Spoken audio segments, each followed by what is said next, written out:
حضرت کعب ابن مالک اپنا واقعہ خود فرماتے ہیں، غزوہ تبوک میں میری غیر حاضری کی وجہ ایسے ہوئی کہ اس وقت میرے پاس سواریاں بھی تھیں، 2 بیویاں بھی تھیں، خوشحالی بھی تھی، صحت بھی تھی، سب کچھ تھا۔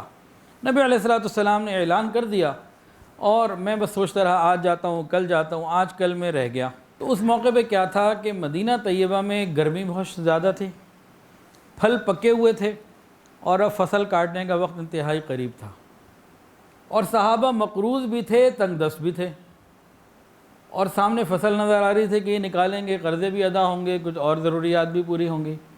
اوپر سے دشمن کی تعداد جو سننے میں آ رہی تھی وہاں بہت زیادہ تھی، اور سفر 700 کلومیٹر دور تھا، گرمی بھی شدید، تنگ دستی بھی بہت زیادہ، دشمن بھی بہت زیادہ، اور سفر بھی دور۔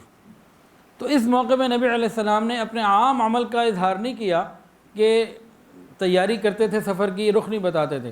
ابھی معاملہ بہت بڑا تھا تو آپ نے علی الاعلان فرمایا کہ تبوک جانا ہے، سب تیاری کرو، اور ہر ایک کے لیے لازم تھا کہ چلے۔ اور بعض کتابوں میں ہے کہ 30,000 صحابہ کرام کی اس میں نبی علیہ السلام کے ساتھ تعداد تھی جو شریک ہوئی۔ اچھا، اس جہاد میں نکلنے والوں کی فہرست نہیں بنائی گئی جیسے کہ عام طور سے بنا کرتی تھی، اور سب نے ہی چونکہ جانا تھا اور تعداد بہت زیادہ تھی، اب یہ چل پڑے۔ تھرسڈے جمعرات کے روز سفر شروع کیا، اور آپ کی عام عادت سفر شروع کرنے کی جمعرات کے دن کی ہوا کرتی تھی، وہ جہاد کا سفر ہوتا یا کوئی اور سفر ہوتا، یہ نبی علیہ السلام کی سنت تھی۔ تو ایک سنت کا اس میں ہمیں اور معلوم ہو گیا آج کہ سفر کرنا ہو تو اگر ممکن ہو تو جمعرات کو کریں۔ فرماتے ہیں کہ مدینہ میں تیاریاں ہو رہی تھیں، ابو بکر سارا مال لائے، عمر آدھا مال لائے، صحابہ خوب محنتیں کر رہے تھے، اور ایک پورے مدینہ میں ایک جستجو تھی کہ سب نے جانا ہے۔ جب اتنا بڑا قافلہ نکل رہا ہو تو کتنی ہلچل ہوگی۔ کہتے بس میرے پاس سواریاں بھی ہیں، مال بھی ہے، میں نے تو تیاری کرنی ہے اور چلے جانا ہے۔ کرتے کرتے بس آج کل اتنے میں پتہ لگا رسول اللہ صلی اللہ علیہ وسلم تشریف لے گئے۔ مجھے دل میں ہوا کہ چلے گئے، اچھا پھر ٹھیک ہے، میں کل چلتا ہوں، پرسوں چلتا ہوں۔ کہتے ہیں پھر بھی آج کل کرتا رہا۔ کہتے ہیں کہ جب میں مدینہ میں نکلتا تو یا تو مجھے منافقین نظر آتے یا پھر بوڑھے معذور اور اپاہج قسم کے لوگ، تو میں بڑا خیال آتا کہ بھئی میں کیوں نہیں جاؤں، اچھا چلتا ہوں، کرتا ہوں۔ فرماتے کہ نبی علیہ السلام سارا راستہ تو میرا ذکر نہیں ہوا، تبوک پہنچ کے پوچھا کعب نظر نہیں آ رہے، کدھر ہیں؟ تو وہاں بنو سلمہ کے ایک لوگوں میں سے کسی نے کہا یا رسول اللہ، ان کو جہاد سے ان کی سواریوں نے، عمدہ لباس نے، بیویوں نے، خوشحالی نے روکا ہوا ہے، اس لیے نہیں آئے۔ تو فوری طور پر حضرت معاذ ابن جبل رضی اللہ عنہ نے فوراً کہا یا رسول اللہ، اس کو کہا تم نے غلط بات کہی ہے، ایسا نہیں ہے۔ پھر نبی علیہ السلام کو عرض کیا یا رسول اللہ، خدا کی قسم میں نے ان میں خیر کے سوا کچھ نہیں دیکھا، ہاں وجہ نہیں مجھے معلوم کہ آئے کیوں نہیں، لیکن خیر ہی خیر ہے۔ یہاں سے کیا بات معلوم ہوئی کہ صحابہ کرام کی عادت یہ تھی کہ اگر کوئی بندہ کسی اچھے بندے کے بارے میں کوئی ایسی ویسی بات کرنے لگتا تو فوراً ٹوک دیا کرتے، ہماری طرح نہیں کہ اور کوئی مزے لینے کے لیے بات کو اور بڑھا دیتے۔ اچھا جی، حضرت کعب کہتے ہیں کہ اسی طرح دن گزرتے رہے اور میں جا نہیں سکا، اتنے میں مجھے اطلاع ملی کہ رسول اللہ واپس آ رہے ہیں۔ کہتے ہیں اب تو مجھے انتہائی شرمندگی ہوئی اور پریشانی ہوئی اور بڑا فکر مند ہو گیا، میں کیا کروں؟ اچھا میں کوئی عذر کر دوں، کوئی بہانہ کر دوں، کوئی یہ کر دوں، کوئی وہ کر دوں، تو بہت سارے وسوسے خیالات آتے رہے کہ اب میں کیا کروں۔ میں سوچتا رہا اچھا یہ کہہ دوں گا، اچھا وہ کہہ دوں گا، اس طرح سے کوئی بھی بہانہ بنا لوں گا، کر لوں گا، حتیٰ کہ رسول اللہ صلی اللہ علیہ وسلم مدینہ ہی پہنچ گئے۔ آپ چاشت کے وقت شہر میں داخل ہوا کرتے تھے اور پہلے مسجد جاتے، مسجد میں جا کے نماز پڑھتے، لوگوں سے ملتے، پھر بی بی فاطمہ رضی اللہ عنہ کے گھر جاتے، پھر ازواج مطہرات یعنی اپنے گھر کی طرف جایا کرتے۔ تو آپ اسی عادت کے مطابق پہلے مسجد تشریف لے گئے اور مسجد میں 2 رکعت نماز ادا کی اور پھر بیٹھ گئے، لوگ آتے رہے۔ تو غزوہ تبوک میں جو منافقین نہیں جا سکے تھے کچھ تو چلے گئے تھے منافق، کچھ نہیں بھی گئے تھے، تو 80 سے اوپر لوگ تھے، وہ آئے اور اپنے اپنے عذر بیان کرتے رہے، نبی علیہ السلام ان کی بات کو ظاہر پہ رکھتے رہے اور کام ختم کرتے رہے، ان کی بیعت کی تجدید کرتے رہے، وہ آتے بیعت کرتے چلے جاتے۔ نبی علیہ السلام نے ان کے باطن کو اللہ کے سپرد چھوڑ دیا۔ اب یہ آئے، کہتے ہیں کہ سال میں بھی حاضر ہو گیا اور چلتے چلتے نبی علیہ السلام کی خدمت میں آگے جا کے بیٹھ گیا۔ نبی علیہ السلام مجھے دیکھ کر ایسے انداز سے مسکرائے جیسے جو ناراضگی میں کبھی کوئی مسکراتا ہو، ایک ناراض مسکراہٹ سے میری طرف متوجہ ہوئے، اور پھر میں نے نبی علیہ السلام سے عرض کیا یا رسول اللہ، میرے اندر کسی قسم کا کوئی نفاق نہیں، نہ دین کے معاملے میں کوئی شک و شبے کی بات ہے، نہ کوئی تبدیلی ہے۔ پھر نبی علیہ السلام نے پوچھا گئے کیوں نہیں پھر تم جہاد پہ؟ کیا تمہارے پاس سواری نہیں تھی؟ تو میں نے عرض کیا بے شک یا رسول اللہ، اگر آپ کے سوا دنیا کے کسی اور آدمی کے پاس بیٹھتا نا تو مجھے پھر قصہ گھڑنا، بتانا، بات کرنا، سمجھانا، اگلے کو قائل کرنا بہت آتا ہے، میں اس کو کچھ بھی کہہ سکتا تھا اور ناراضگی سے بچ سکتا تھا، لیکن ایک آپ کی ذات ایسی ہے کہ آپ کے سامنے جھوٹ بولنا یہ اچھا نہیں، اور اگر بول بھی دوں وقتی طور پر شرمندگی سے بچ بھی جاؤں، جیسے ابھی اتنے لوگ آئے، تو اللہ میرے معاملے کو اگر آپ پہ کھول دے تو پھر بعد میں جو ناراضگی ہونی ہے وہ اور زیادہ ہونی ہے۔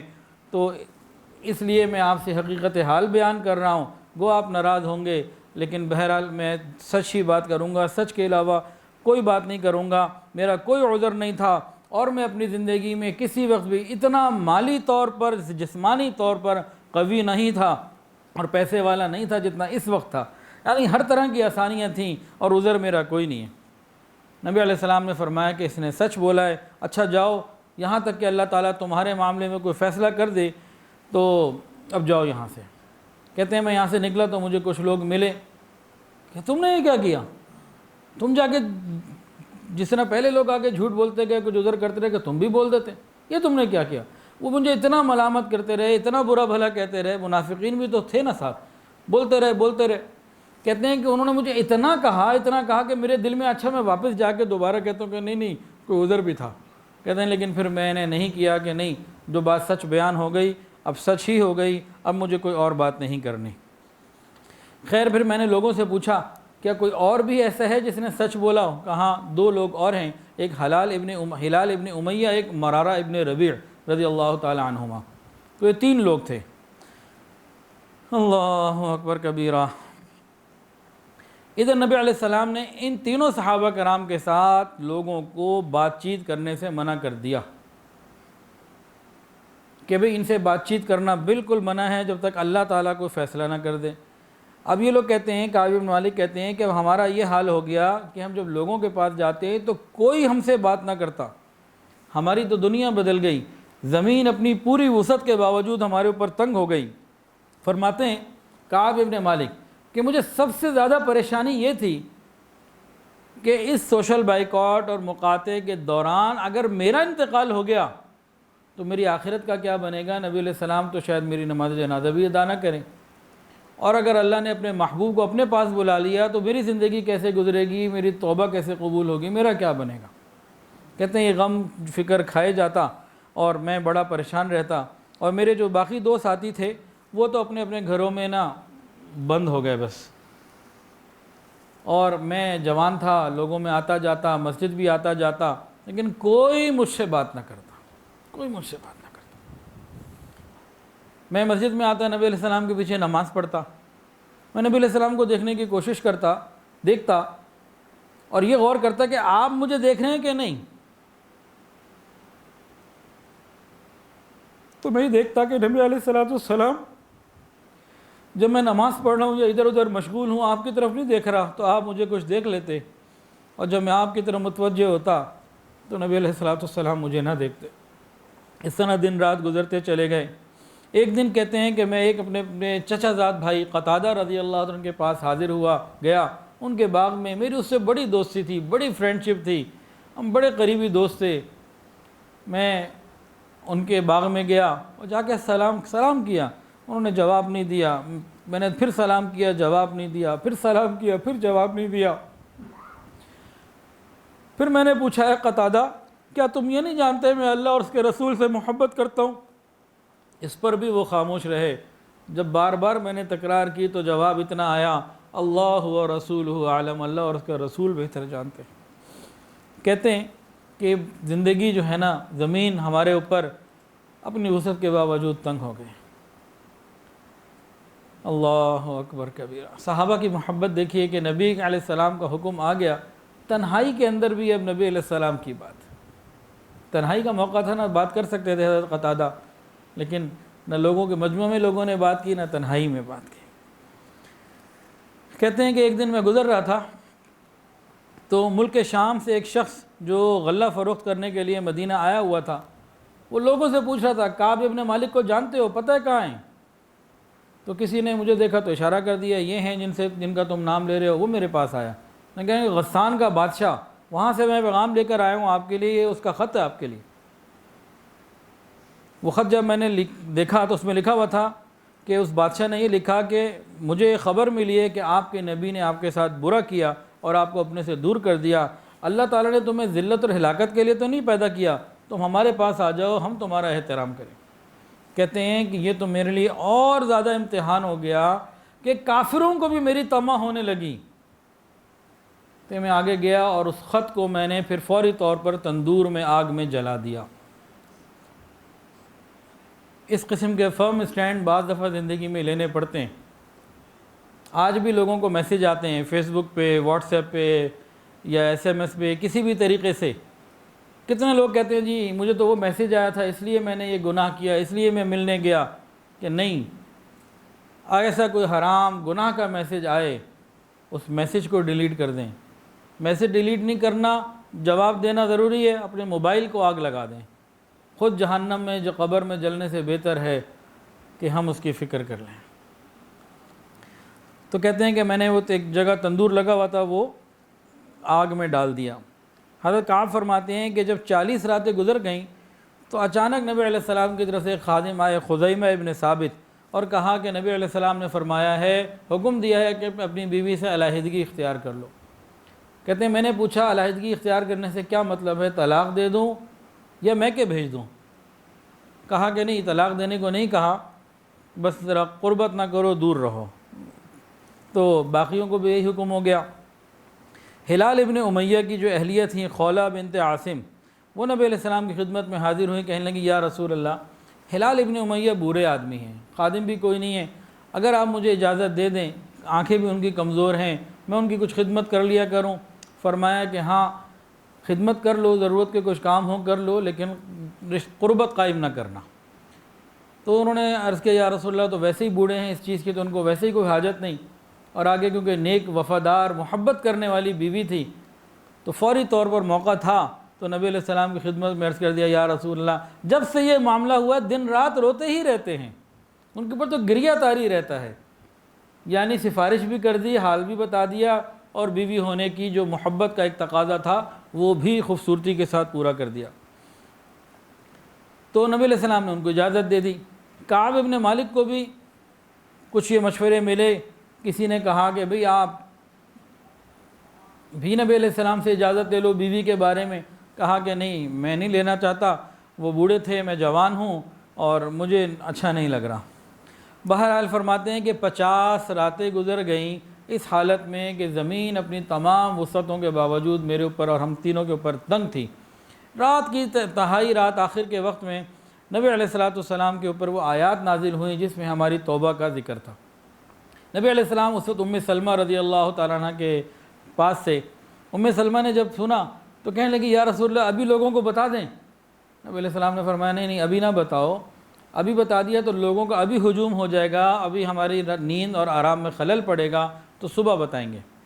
تو نبی علیہ السلام نے اس وقت پھر نہیں بتایا، اور جب حضرت کعب کہتے ہیں کہ 50ویں رات کے بعد صبح کی نماز پڑھ کر میں اپنے گھر کی چھت میں بیٹھا ہوا تھا اور حالت میری بہت پریشانی والی تھی، اچانک میں نے دیکھا کہ جبل صلع، جہاں غزوہ خندق ہوئی تھی وہاں ایک پہاڑ ہے جبل صلع، وہاں سے کسی نے میرے اوپر آواز لگائی، بلند آواز سے کہہ رہا تھا اے کعب ابن مالک بشارت ہو، اے کعب ابن مالک تمہیں خوشخبری ہو۔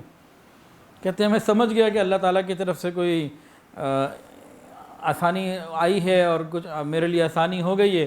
کہتے ہیں میں بھی چھت سے نیچے اترا تو ایک دوڑتا ہوا شخص بھی میرے پاس آیا اور اس نے بھی آ کے جو ہے نا وہ مجھے مبارکباد دی اور کہا کہ تمہیں بشارت ہو۔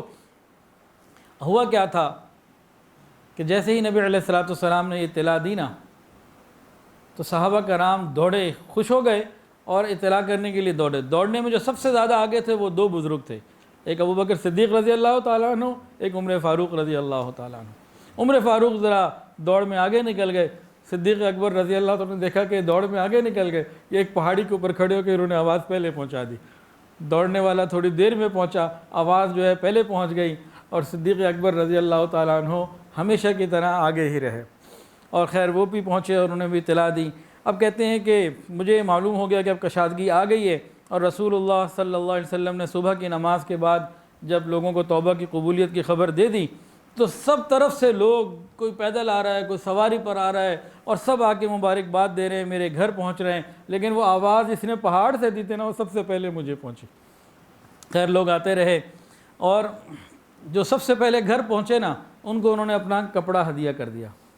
تو معلوم یہ ہوا کہ خوشی کی خبر کوئی دینے والا ہو اس کو انعام دینا یہ بھی سنت ہے۔ کہتے ہیں کہ لوگ مجھے مبارکباد دینے آ رہے تھے، میں مسجد نبوی میں داخل ہوا، میں نے دیکھا نبی علیہ السلام بیٹھے ہیں، مجمع صحابہ کا آپ کے گرد لگا ہوا ہے، تو مجھے دیکھ کر سب سے پہلے حضرت طلحہ ابن عبید اللہ کھڑے ہوئے، میری طرف لپکے، مصافحہ کریا اور مجھے گلے لگایا اور خوب مجھے مبارکباد دی۔ کہتے ہیں کہ اس وقت حضرت طلحہ ابن عبید اللہ کا یہ تسلی کے دو بول دینا مجھے زندگی بھر نہیں بھولے گا۔ کہتے ہیں کہ حضرت طلحہ ابن عبید اللہ کیا اس وقت تسلی کے بول دینا مجھے زندگی بھر نہیں بھولے گا۔ بعض دفعہ کسی دکھی دل والے کو آپ تسلی کے دو بول دیں، اس کی زندگی بن جایا کرتی ہے۔ پھر نبی علیہ السلام کو میں نے دیکھا کہ آپ کا چہرہ مبارک خوشی سے 14ویں کے چاند سے زیادہ چمک رہا تھا، اور آپ بہت خوش تھے، اور آپ نے فرمایا کہ آپ بشارت ہو تمہیں ایسے مبارک دن کی جو تمہاری پیدائش سے لے کر آج تک تمہاری زندگی کے دنوں میں سب سے زیادہ مبارک دن ہے۔ پھر میں نے عرض کیا یا رسول اللہ یہ حکم آپ کی طرف سے ہوا آسانی والا یا اللہ کی طرف سے؟ نبی علیہ السلام نے فرمایا کہ یہ حکم اللہ تعالیٰ کی طرف سے ہے، تم نے سچ بولا تھا، اللہ نے سچائی کو قبول کیا اور ظاہر فرما دیا۔ میں آپ کے سامنے بیٹھا تو میں نے عرض کیا یا رسول اللہ میرا جتنا مال ہے سب اللہ کے راستے میں؟ فرمایا نہیں۔ اچھا آدھا مال؟ فرمایا نہیں۔ پھر اس میں کچھ مال کا نبی علیہ السلام نے اجازت مانگی، 1/3 کی، 1/3 کی، اس کو قبول فرما لیا، وہ انہوں نے پھر اللہ کے راستے میں خرچ کر دیا۔ پھر کہتے ہیں حضرت کعب بن مالک فرماتے ہیں کہ میں نے عرض کیا یا رسول اللہ مجھے اللہ تعالیٰ نے سچ بولنے کی وجہ سے نجات دی ہے، اب میں عہد کرتا ہوں جب تک میں زندہ رہوں گا کبھی سچ کے سوا کوئی بات نہیں کروں گا۔ اور پھر فرمایا کہ جب سے میں نے رسول اللہ صلی اللہ علیہ وسلم سے یہ عہد کیا ہے آج تک میں نے کبھی جھوٹ نہیں بولا۔ یہ 50 دن تک جو رہا، بعض علماء فرماتے ہیں کہ غزوہ تبوک کے لیے نکلنا اور آنا یہ 50 دن کا سفر تھا، تو غالباً یہ 50 دن اسی نسبت سے ہوں۔ ویڈیو کے نیچے سبسکرائب کے بٹن پہ کلک کریں، بیل کے آئیکن پہ کلک کیجئے تاکہ ہر نئی ویڈیو کی نوٹیفیکیشن آپ کو مل جائے۔